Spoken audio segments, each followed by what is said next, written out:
Hi folks, welcome to Cancer Healing Vlogs. This is Dr. Omar Bali. Today we're going to talk about how are the blocks for the biopsy is made. So basically what's happening is that when there is a histopathology section taken, so if we are looking at a specific tumor mass, what will be done is that the tumor mass will be cut into sections like square sections or rather rectangular sections, which should be thin, about like 0.5 centimeter thickness maximum, and that will be the thickness, and the length will be about roughly 1.5 by about 1 centimeter of the length and width.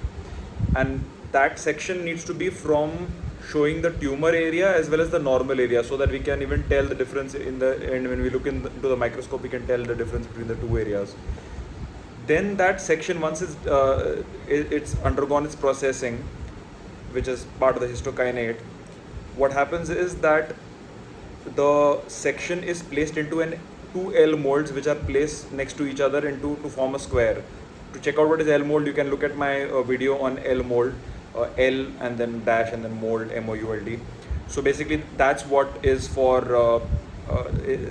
the section is placed inside that, and then molten, so paraffin wax is heated so it becomes liquid, and then it's placed into that, and the section is placed in such a way, like either you place it straight or lying down. It needs to be placed in such a way that you want, when the cutting happens, that only that represented the plane which you wanted to be seen into the microscope is visible.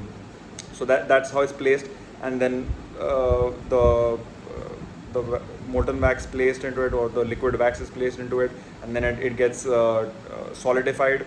And after that is, that's it. That's the overall block. Of course, over that, the labels that are placed, that is also put onto it.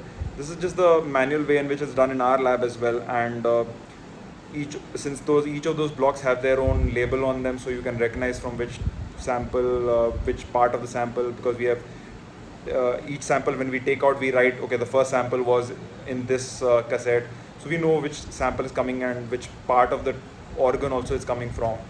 That's it. That's how a block is made. And after that, the processing of the block goes on. That's a different step altogether. It's a long process there itself. Cheers, take care.